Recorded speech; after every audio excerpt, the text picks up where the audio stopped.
Բարև ձեզ, Ստեփան Գրիգորյան, YouTube-յան ալիքի մասնակիցներ, ողջունում եմ ձեզ բոլորիդ, դեկտեմբերի 9-ն է, շարունակում ենք մեր աշխատանքը։ Այսօր մենք կխոսենք Դոնալդ Թրամփի նամակի մասին Նիկոլ Փաշինյանին, երեք մենք խոսեցինք Դոնալդ Թրամփի նամակի մասին Իլհամ Ալիևին, ու մեզ շատ զարմացրեց, որ նույնատիպ նամակ չի ուղարկվել Փաշինյանին, ու ես հիշում եք հարցադրումը դրեցի ու ուշադրությունը մեր կառավարությանը ուղեցի այդ ուղղությամբ, քանի որ Դոնալդ Թրամփի նամակը Ալիևին մոտավորապես 2 օր առաջվա պատմություն է, ինչի հետ է կապված, որ դեր մեզ չուղարկվեն նույնը բովանդակ նամակ, անչափ կարևոր դա հարց է, այսօր կխոսենք դրա մասին, քանի որ Դոնալդ Թրամփը ուղարկեց նամակ նաև Նիկոլ Փաշինյանին, ինչի մասին էր այդ նամակը,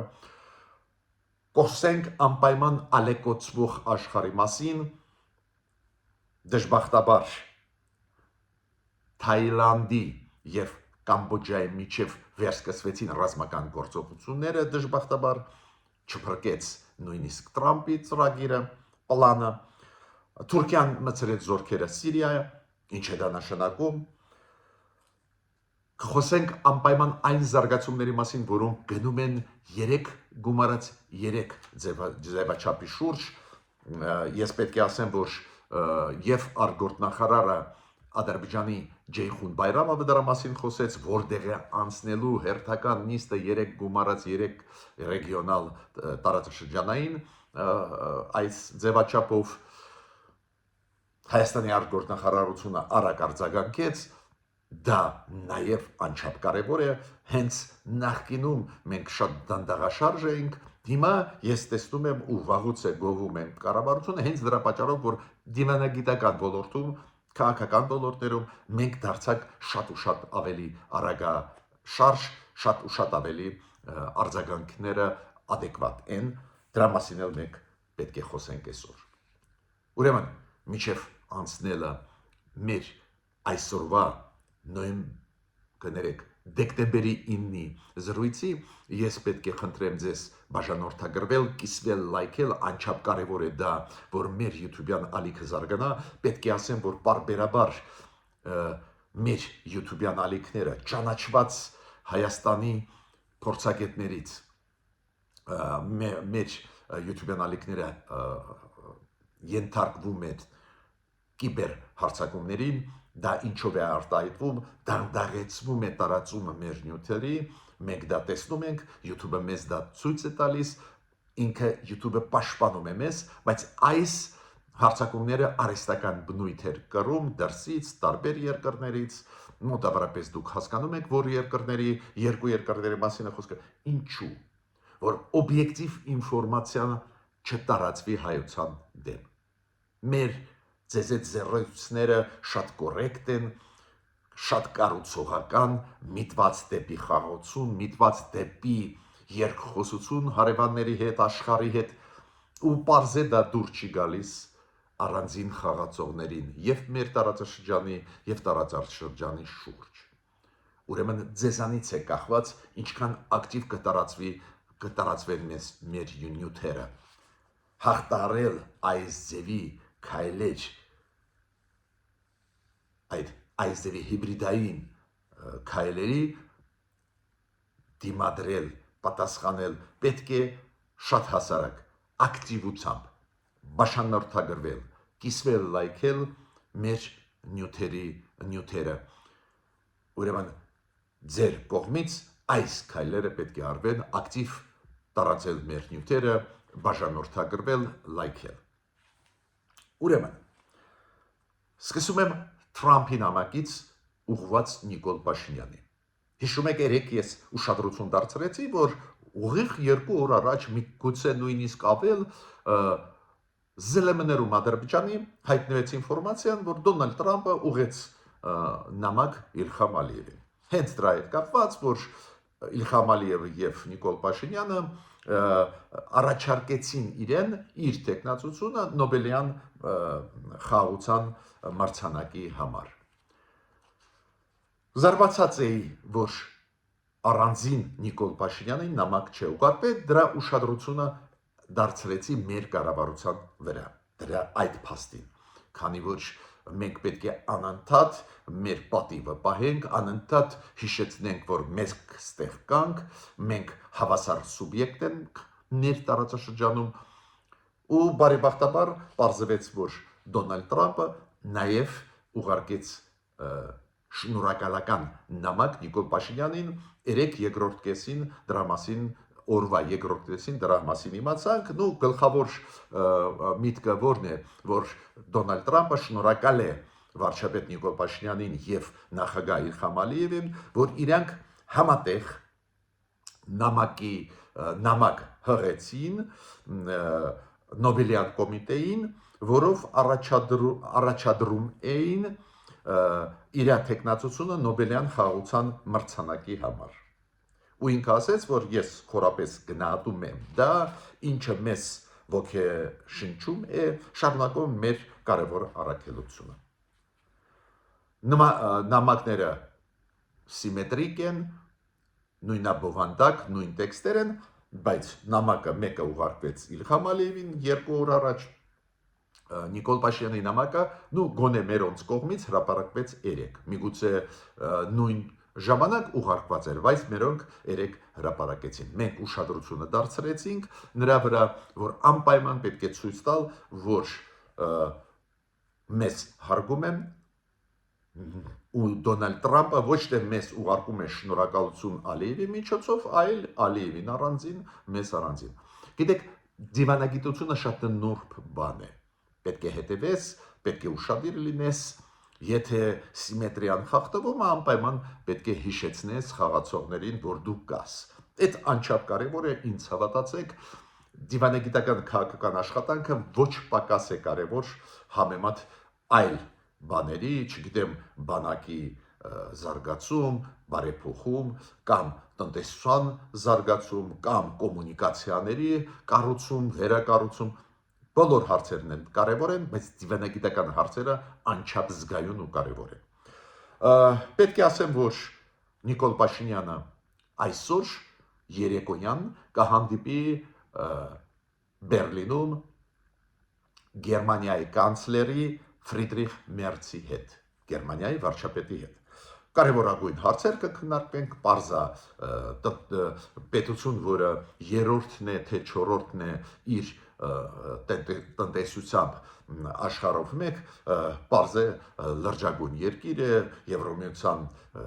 կարևորագույն խաղացող, չասենք գլխավորը, պարզ է, որ ստեղ ցանկացած հանդիպում ղեկավարի հետ այդ երկրի անչափ կարևոր է Հայաստանի համար, ու Նիկոլ Փաշինյանը այսօր երեկոյան կհանդիպի Ֆրիդրիխ Մերցի հետ, ինչքան գիտեմ, Ֆրիդրիխ Մերցը նաև հրավիրեց Բերլին Իլհամ Ալիևին։ Հիմա մտահոգիչ փաստերի մասին ես ձեզ միշտ ասում եմ, ալեկոծվող աշխարհ է։ Աշխարհում հիմա ամեն ինչ արագ փոխվում է, ու մենք պետք է սովորենք եւ արագ արձագանքենք այդ փոփոխություններին եւ միաժամանակ զգուշավոր լինենք եւ միաժամանակ համարձակ քայլեր անենք մեր շահերից ելնելով, բայց ուշադիր հետևել զարգացումներին, նաեւ մտահոգիչ անպայման պետք է։ Օրինակ, Թուրքիան մցրեց զորքեր Սիրիա։ Կարծես թե ուղղակիորեն մեզ հետ չի առնչվում այդ հարցը, Սիրիայի նոր կառավարությունն էր, որը պրոթուրքական էր, բոլորը գիտեինք, ու Թուրքիան անընդհատ ուզում էր վերահսկողությունը ամբողջությամբ վերցնել Սիրիայում, Սիրիայի հետ կապված, Ռուսաստանը աջակցեց, դուրս եկավ տարածաշրջանից ու ոչ թե տվեց Սիրիան այլ խաղացողներին, այլ հենց Թուրքիային։ Ու հիմա Թուրքիան ուզում է վերջնականորեն իր իշխանությունը ուժեղացնել Սիրիայում։ Այո, Սիրիայում կա տեղի կառավարություն, որը պրոթուրքական է, կա կառավարություն, որը ճանաչվեց Եվրոմիության, Միացյալ Նահանգների կողմից, այլ երկրների կողմից, որ Սիրիայում իրոք խաղաղություն հաստատվի, պարզա լեգիտիմությունը ճանաչեցին, մինչդեռ ղեկավարները Սիրիայի այսօրվա ունեին անցյալ բավական բարդոտ, բայց ճանաչեցին, հիմա ինչ որ process գնում է ու Թուրքիան մցրեց զորքերը։ Ես չեմ բացառում, որ դա համաձայնեցված էր դաշնակիցների հետ, այլ խաղացողների հետ, օրինակ տարածաշրջանի լրջագույն խաղացողի հետ Իսրայելի հետ համաձայնեցված է, ժամանակը ցույց կտա, բայց այնտեղ քրդերի հարց կլինի, համոզված եմ, որ Թուրքիան երեք ուղղություններով մցնելով զորքերը, ուղղություններից մեկը ակնհայտ երևում է, որ հենց այդ քրդական ինքնապաշտպան ուժերի ուղղությամբ է գնում, նայենք այնտեղ ոնց էր դա արվում, համաձայնեցված է քրդերի հետ, թե ոչ, տեղի ամերիկացիների հետ, այնտեղ ամերիկացիները դուք գիտեք կրճատեցին իրենց ներկայացությունը Սիրիայի քրդաբնակ մասերում, բայց կան այնտեղ ամերիկացի ժամանակը ցույց կտա, օրինակ Հոլանի բարձունքների մոտակայքները Իսրայելը չէր թողնում, որ ինչ որ մեկը գա, նայենք ինչ է լինելու, բայց այդ օրինակը ես բերում եմ, տեսակ ինչքան բարդ աշխարհ է, ինչքան անսպասելի քայլեր, խաղաղության մասին խոսում են, հետո զորքերը մտցնում են։ Իդեպ ասեմ ձեզ, Գազայի երկրորդ փուլը պետք է սկսվի, զինադադարի փուլը ավարտվեց, հիշում եք փոխանակեցին գերիներին, ավելի ճիշտ վերադարձրեցին Համասը գերիներին եւ ձիակները զոհված մարդ իսրայելցիների փոխանակում կատարվեց այս գերիների այն բանտերում գտնվող պաղեստինցիների, հիշում եք ցավոտ process էր, բայց ավարտվեց այդ process-ը, հիմա բոլորը սպասում են, որ Գազայում սկսվի կառուցողական process, երբ որ մտցվեն Գազա ստաբիլիզացնող ուժեր, խաղապահ ուժեր տարբեր երկրների, բազմազգ, այդ որոշումը դուք հիշում եք կա, Տրամպի պլանում կա, ու կարծես թե նույնիսկ Համասը համաձայնվեց, հիմա պետք է մտցվեն ու գնում է վեճ, որ երկրների զորքերը կարող են մտնել, Իսրայելը կտրականապես դեմ է, որ Թուրքիայի զորքերը կամ խաղապահ ուժերը մտնեն Գազա։ Թայլանդ, Կամբոջա Թայլանդի եւ Կամբոջայի միջև նորից ռազմական գործողություններ ու վարչապետը Թայլանդի ասաց, որ մենք հիմա պաշտպանում ենք մեր սուվերենությունը, մեր տարածքային ամբողջականությունը, հրաման տվեց ռմբակոծել Կամբոջայի սահմանապահ ուժերին ու Կամբոջայի պաշտոնյաները ասում են, որ Թայլանդը բավական մեծ ռազմական գործողություններ է ծավալում, Թայլանդը զգուշացրեց, որ չի ուզում լսել միջնորդների անունը, ոչ մի կապի մեջ Թայլանդը չմտավ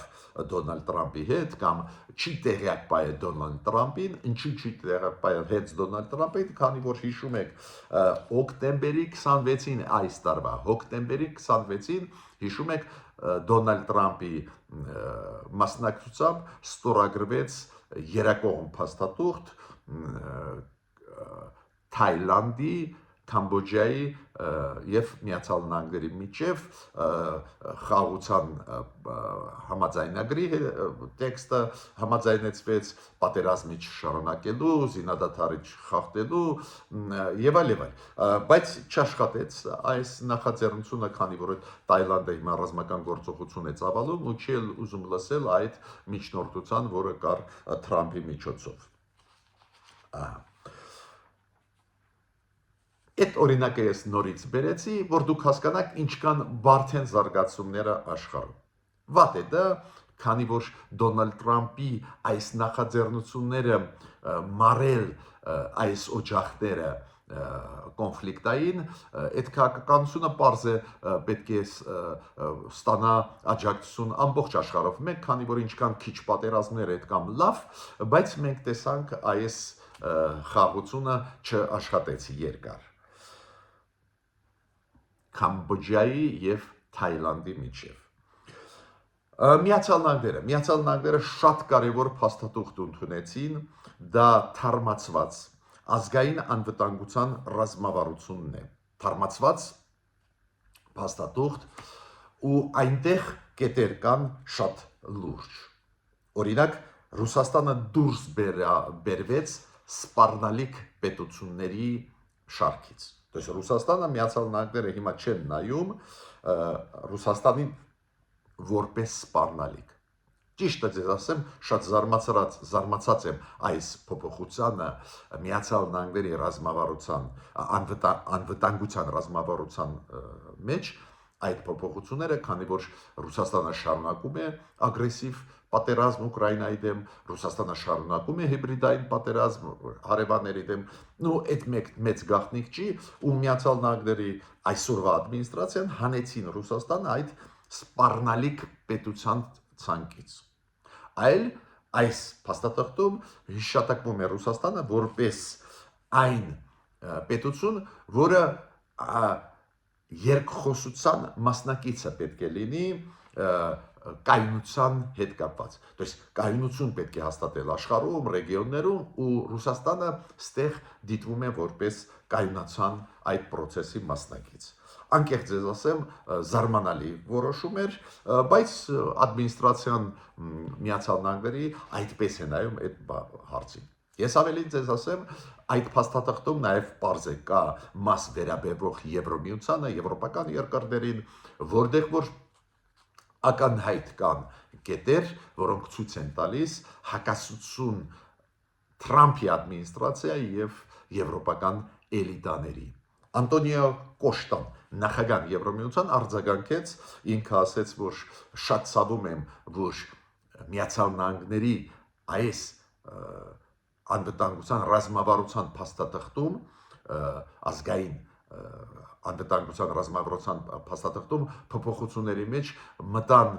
տարեր, որոնք ցույց են տալիս, որ Միացյալ Նահանգները քաղաքական միջամտություն պլանավորում են անել Եվրոպայում, օրինակ այդ փաստաթղթում գրված է, որ հայրենասիրական եվրոպական կուսակցությունները պետք է շարունակեն պայքարել Բրյուսելի բյուրոկրատիայի դեմ, Բրյուսելի ղեկավարության դեմ, Եվրոմիության ղեկավարության դեմ, այդ ակնհայտ քաղաքական միջամտությունն է ներքին գործերի մեջ ոչ միայն Եվրոմիության, նաև առանձին պետությունների, քանի որ այս եվրոպական երկրներում ընտրությունները անցնում են գրեթե բոլորում իրոք ազատ, դեմոկրատական հիմունքներով, ու ժողովուրդը այնտեղ ընտրում է։ Այո, ազգայնական ուժերը կամ հայրենասիրական եվրոպական ուժերը, ծայրահեղ աչքերը, ձախերը դուր են գալիս, դուր չեն գալիս, բայց դուք գիտեք, մի շարք եվրոպական երկրներում բավական ուժեղացրեցին իրենց ներկայացությունը իրենց պարլամենտներում, բայց ցանկացած դեպքում Անտոնիոն Կոշտուն ճիշտ է, միջամտել այս ձևի ներքին գործերի մեջ, խրախուսել այս կամ այն ուժեր, դա սխալ է։ Պարզ է այդ փաստաթղթում խիստ քննադատվում է միգրացիոն քաղաքականությունը Եվրոմիության։ Ուրեմն Միացյալ Նահանգների այդ փաստաթղթում բավական քննադատական մոտեցում կա Եվրոմիության նկատմամբ, Եվրոպայի նկատմամբ։ Դա պարզ է թույլատնում է այն դաշինքը արևմուտք, երբ որ մենք ասում ենք այն դաշինքը Եվրոպա, Միացյալ Նահանգներ, քանի որ այդ դաշինքը ուժեր, երբ որ մենք ասում ենք այ արևմուտքը ուժեր, հենց նրանով, որ Միացյալ Նահանգներ Եվրոմիություն ակտիվ ուժեղ երկխոսություն էր գնում եւ քաղաքական ոլորտում, եւ ծիվանագիտական, եւ տնտեսական։ Հիմա մենք տեսնում ենք, որ այս ադմինիստրացիան Միացյալ Նահանգների կասկածի տակ է դնում դաշինքի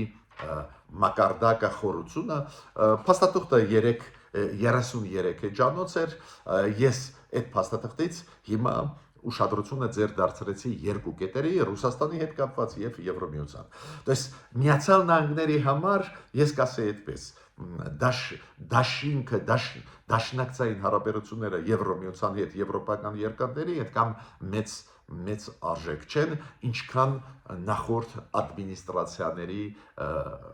մոտ էր Միացյալ Նահանգներում։ Դա Թրամփի առանձնահատուկ քաղաքականությունն է, թուլությունը Ռուսաստանի նկատմամբ, Ռուսաստանը վարում է ծանրագույն պատերազմ բոլոր միջազգային նորմերի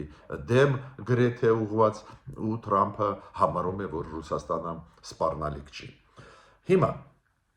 շատ կարևոր հարց կապված 3 գումարած 3 բանաձևի։ Դուք գիտեք, 3-ը դա Հարավային Կովկասի 3 պետություններն են, Վրաստանը, Հայաստանը, Ադրբեջանը, 3-ն էլ հարևանները։ Իրանը, Թուրքիան, Ռուսաստան։ Ու այս ձևաչափը, որը ստեղծվեց մի քանի տարի առաջ, ադրբեջանցիք համարում են, որ դա Ադրբեջանի նախաձեռնությամբ է, երբ որ լսում ես Ռուսաստանի դիվանագետներին, իրանք ասում են, իրանք են նախաձեռնել, նու հիմա դա գլխավորը չի, գլխավորը նա է, որ 3 հանդիպումներ կայացան Ստամբուլում, Թուրքիայում, Մոսկվայում, Ռուսաստանում եւ Տեհրանում, Իրանում, վերջինը եղել է, եթե չեմ սխալվում, 2024 թվականի օկտեմբերին, եթե չեմ սխալվում, Ռուսաստանում, բայց դա էլ հիմա կարևոր չի, 3 հանդիպումներ եղել է, մյուս հանդիպումը պետք է լինի այս տարի, կամ Բաքվում, կամ Երևանում, մյուս տարի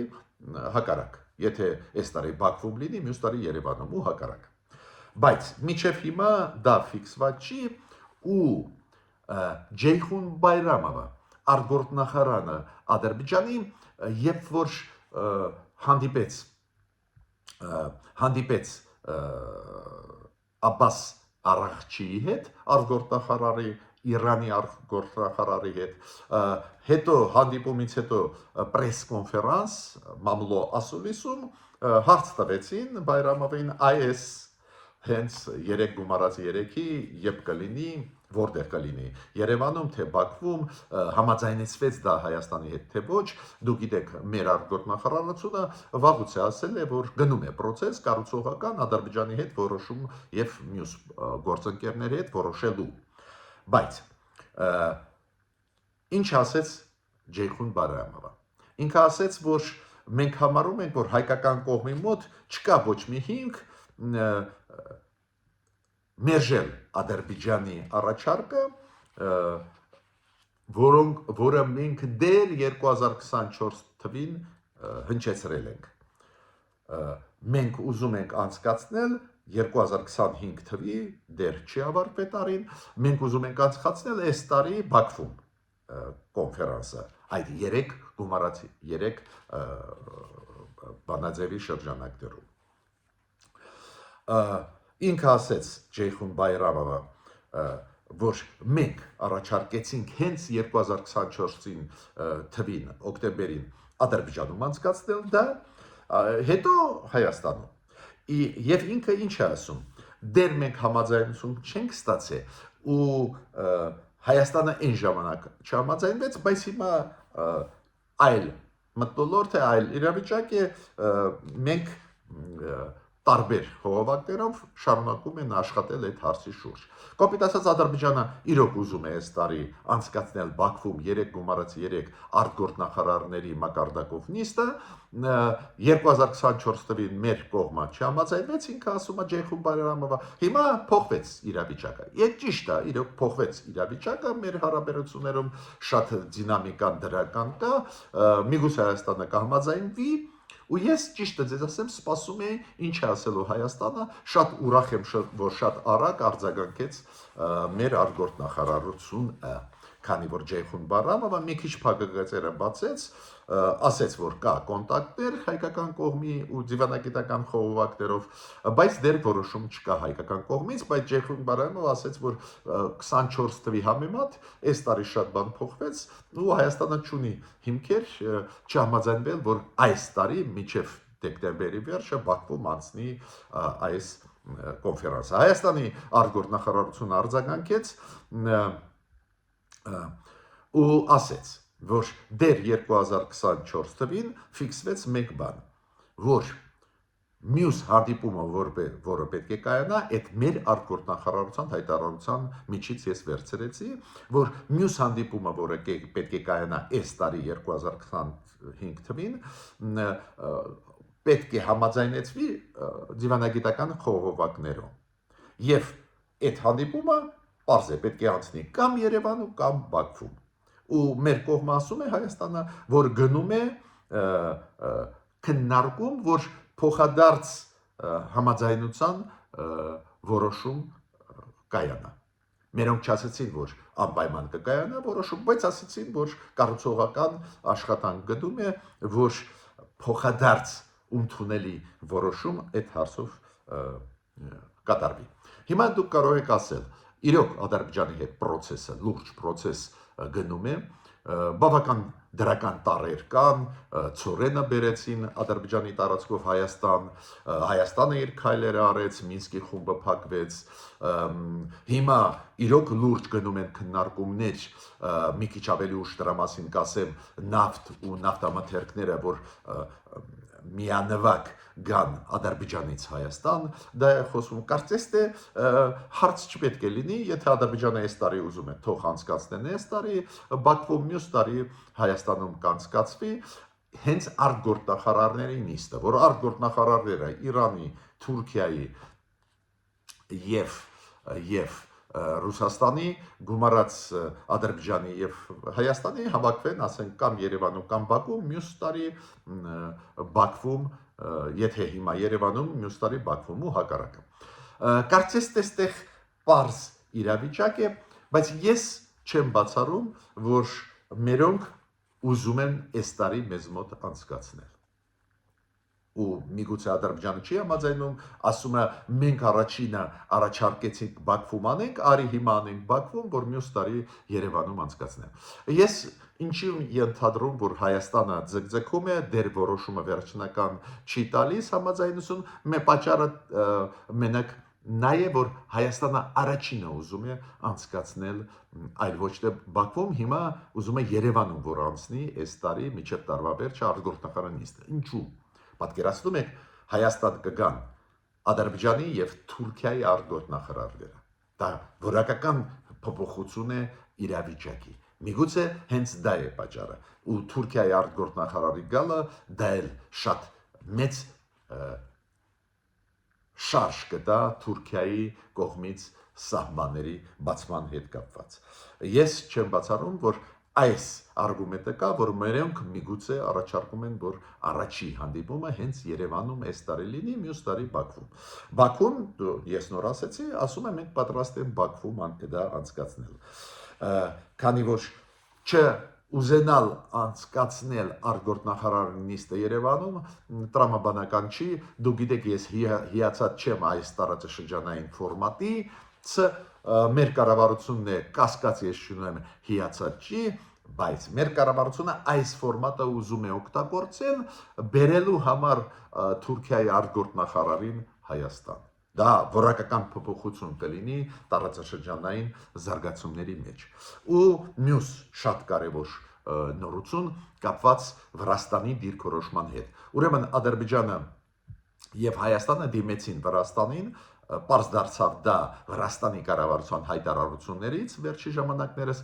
դիմեցին մոտավորապես դեկտեմբերի 5-ին, որ միանվագ տարանցման խնդրանքով դիմեց Ադրբեջանը ու Հայաստանը, որ միանվագ տարանցում լինի Ադրբեջանի նավթամթերքների ու նավթի դեպի Հայաստան Վրաստանի տարածքով երկաթգծով Վրաստանի։ Ադրբեջանում կար ինֆորմացիա 3 թե 3 չարաչորը, այս դիմումը դեկտեմբերի 5-ին է, Վրաստանի կառավարությունը հաստատեց այդ դիմումը Հայաստանի ու Ադրբեջանի, որ միանվագ տարանցում լինի Ադրբեջանի նավթամթերքների ու նավթի Հայաստան, Վրաստանի կառավարությունը հաստատեց, բայց կար ինֆորմացիան Ադրբեջանի մամուլում, որ կարծես թե Վրաստանի կառավարությունը ինչ որ այնտեղ հարցեր է բարձրացնում, բայց ի պատիվ Իրակլի Կոբախիձեին, վարշապետի, ինքը ասեց, որ մենք ողջունում ենք համագործակցությունը տարածաշրջանային, նաև Հայաստանի ու Ադրբեջանի միջև, Վրաստանի տարածքով, դա է պատճառը, որ Վրաստանը որոշում ընդունեց անվճար բաց թողնել այս բեռները, այս նավթը ու նավթամթերքները Ադրբեջանից եկած դեպի Հայաստան անվճար թողնել ու դա շատ կարևոր հայտարարություն է այս վարելիքը կանցնի Վրաստանով ու Վրաստանը իր քայլը շատ ճիշտ քայլ, դա քաղաքական ոչ միայն տնտեսական որոշում է, անվճար անցկացնում է, միանշանակ կարելի է Վրաստանի կառավարությունը ողջունել, դուք գիտեք անընդհատ Վրաստանում գտնվում են մեր կառավարության անդամները, այս անգամ նախարարը, որը զբաղվում է սոցիալական հարցերով գտնվում է Թիֆլիսում, բանակցում էր Իրակլի Կոբախիձեի, Պարզա վարչապետը տվեց այդ լիազորությունները, նաև ստրատեգիայի մասին, ռազմավարության Հայաստան-Վրաստան խոսում էին, բայց շատ դա դրական լուր է, որ մոտ ժամանակներս կմտնի Ադրբեջանի նավթը ու նավթամթերքները Հայաստան, վարելիքը կմտնի Վրաստանի երկաթգծով, դա նշանակում է, որ տարածաշրջանային համագործակցությունը սկսվում է, նշանակություն չունի, որ դա միանվագ է, դա շատ կարևոր քայլեր են, միայն կարելի է ողջունել, Ռուսաստանը շատ արագ արձագանքեց, Հայաստանի դեսպանատան դիվանագետները, Հայաստանում գտնվող դիվանագետները, ստեղ կա դեսպան, փոխդեսպանը արձագանքեց Ռուսաստանի, ասեց միայն Ռուսաստանով եւ Իրանով եկած ապրանքները ձեռնտու է բերել Հայաստան, ասեց, որ մյուս ճանապարհները տնտեսապես օգուտ չեն բերում եւ այլ, բայց դա ուղղակի խանդի տեսարանն է։ Ակնհայտ է, որ նավթամթերքները բերված երկաթգծով Ադրբեջան, Վրաստան, Հայաստան շատ ու շատ ավելի էժան են, քան թե մեքենայով տեղափոխված Ռուսաստանի վերին լարցով նավթը կամ բենզինը։ Ակնհայտ է, ստեղ պրոստը խանդի տեսարանն է։ Ես ավարտեցի իմ ելույթը, խնդրում եմ կիսվել, լայքել, բաժանորդագրվել, միջ նոր հանդիպումներ։